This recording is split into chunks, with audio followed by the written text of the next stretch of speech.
Përshëndetje dhe mirë se vini në gjithçka rreth makinave. Sot do të flasim për një nga temat më komplekse dhe me ndikim të madh ekonomik në Shqipëri, tregu i makinave të përdorura. Jo vetëm për faktin se është bërë masiv, por sepse pas tij fshihen tendenca, rreziqe dhe mundësi që ndikojnë rrënjësisht në flotën automobilistike. Qëndroni këtu.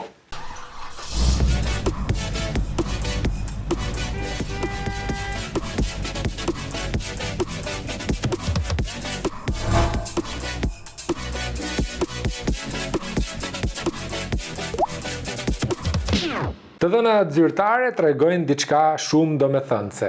84% e makinave që regjistrohen për herë të parë në Shqipëri janë të përdorura. Kjo nuk është vetëm një përqindje e lartë, por tregon se shumica dërmuese e flotës që hyn në vend nuk është e re. Për më tepër, një pjesë e konsiderueshme e këtyre makinave importohen dhe rreth 77% e makinave të përdorura që regjistrohen për herë të parë vijnë nga jashtë shtetit. Po ashtu, sipas Instat, flota e automjeteve në Shqipëri është mjaft e madhe në tremujorin e parë të vitit 2025. Janë rreth 976.916 mjete, edhe unë si dikush që ngatron shifrat, në qarkullim dhe prej të cilave 80.8% janë vetura për përdorim vetjak ose për pasagjer. Historikisht, shumë prej automjeteve të përdorura në Shqipëri janë importuar nga Evropa, si Gjermania, Zvicra, Italia dhe vende të tjera. Megjithatë, vitet e fundit ka një ndryshim të dukshëm. Korea e Jugut po bën namin, si vend burim për importin e makinave të përdorura. Sipas Drejtorisë së Përgjithshme të Shërbimeve të Transportit Rrugor, në vitin 2024 u regjistruan për herë të parë rreth 18.800 automjete nga Korea, që e bën këtë burimin kryesor. Po pse Korea? Sepse shumë makina janë shpesh herë shumë të lira dhe mund të blihen edhe online, dhe transporti është bërë më i lehtë dhe më i arritshëm. Por cilat janë preferencat e makinave dhe cili është profili i blerësve shqiptar. Të dhënat dhe analizat që tregojnë se shqiptarët po blejnë makina të përdorura dhe preferojnë kryesisht disa marka si Volkswagen, Mercedes-Benz dhe Audi. Këto janë tre markat më të regjistruara për për tremujorin apo për vitin 2025. Dhe sipas kërkimeve që unë kam bërë, Volkswagen mban një pjesë të madhe me 21% në tregun e makinave të përdorura, e ndjekur më pas nga Mercedes-Benz me rreth 15.8% dhe Audi me 10.5%. Kjo preferencë tregon dy gjëra. E para, shqiptarët vlerësojnë marka me reputacion, dhe e dyta, ka një industri të zhvilluar të shërbimeve dhe pjesëve të këmbimit për këto makina, gjë që e bën që t'jemi më të gatshëm t'i sjellim apo t'i importojmë edhe kur ato makina janë të vjetra. Pra, pjesët e përdorura në përvareza i gjen me shumicë. Megjithë rritjen e tregut, nuk mungojnë edhe rreziqet. Një nga problemet më serioze është ai që unë kam folur gjithmonë, manipulimi i kilometrave. Një fenomen mjaft i përhapur që vlerëson makinën më tepër se sa duhet edhe bën vlerësimin jo real ose të fshetë.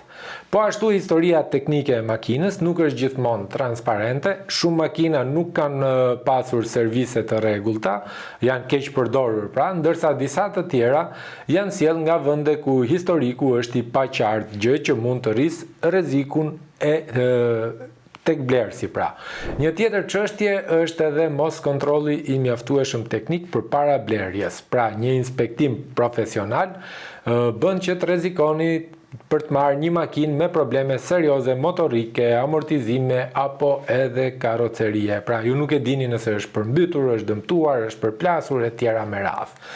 Tregu i makinave të përdorura në fakt ka një ndikim të madh ekonomik çka e bën këtë pjesë më të rëndësishme. Së pari është një mënyrë për shumë njerëz që të kenë makinë duke ulur kostot fillestare. Blerja e një makine të re shpeshherë është jashtë mundësive për një pjesë të madhe të shtresës së mesme, dhe së dyti, ky import gjeneron të ardhurat doganore dhe taksa të papara.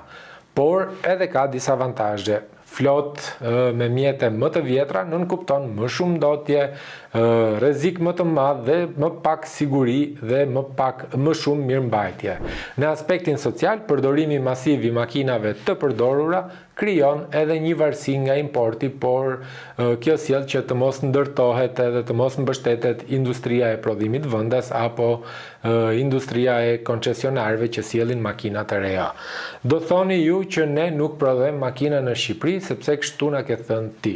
Po, është e vërtet, unë kështu kam thënë, por nga ana tjetër mund të jetë një markë prestigjioze e prodhuesve që mund të vi dhe të prodhoj makinat e veta këtu në Shqipëri. Nejse, tregu i makinave të prodhuara nuk është totalisht pa rregulla. Një sfidë e madhe është edhe niveli i ndotjes apo standardet e emetimeve që makina duhet plotësoj, pra klasifikimi Euro 3, 4, 5 e tjera 6 me radhë. Në disa raporte në fakt është përmendur që duhet përforcuar kontrolli për automjetet që importohen, për të siguruar që ato janë shumë ndotëse ose janë tepër të vjetra, pra për t'i skarcuar këto makina që futen në Shqipëri. Gjithashtu ka edhe kërkesa nga disa koncesionar që qeveria të ndryshoj ligjet pasi importi i makinave të përdorura e bën shitjen e makinave të reja më të vështirë. Kjo është edhe një nga pikat ku politika mund të ndikojë fuqishëm. Nëse vendosim standarde më strikte, mund të filtrojmë makinat me probleme. Pra, çfarë mund të pritet në vijim, ka disa skenar, por në fakt nuk e di se sa do të vijen në zbatim. Siç mund të jetë për shembull rritja e kontrollit. Me rritjen e vetdijes dhe mundësisë teknologjike mund edhe të kemi inspektime më të rrepta përpara se ta sjellim apo përpara se ta blejmë një makinë nga përtej kufive të Shqipërisë. Platformat online transparente mund të zhvillohen platforma që të publikojnë historikun e makinës, inspektime teknike, raportet e kilometrave të odometrit, pra, gjë që do të rrisë besimin tek blerësit.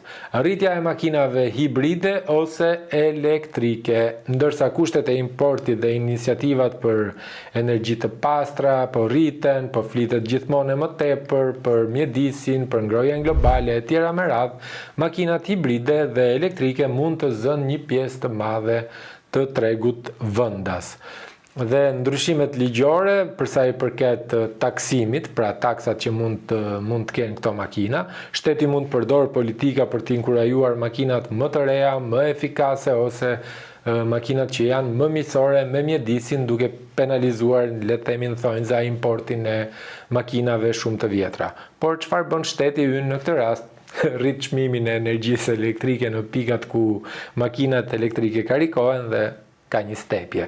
Nejse, nuk dua të flas për këtë problem që kanë makinat elektrike, se do të flas në një tjetër video, por dua ta përmbledhja të gjithë të le të themi këtë gamë informacioni me sa i përket tregut të makinave të përdorura në Shqipëri, që është një kamp betejash midis kërkesës së madhe, ekonomisë së blerësve dhe rrisqeve të importit. Për këtë nuk flet njeri.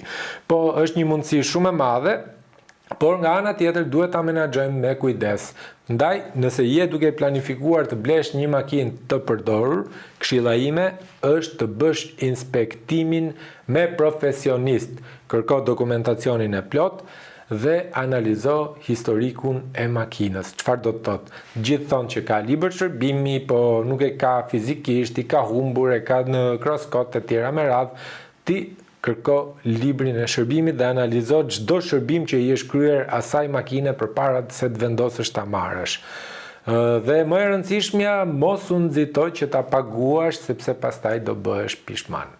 Nëse doni në videot e ardhshme, mund të shpjegojmë hap pas hapi se si të kontrolloni një makinë të përdorur përpara se ta blini prej importit. Nëse ju intereson që ta bëjmë, abonohuni, shkruajini në koment dhe shihemi në episodin e ardhshëm.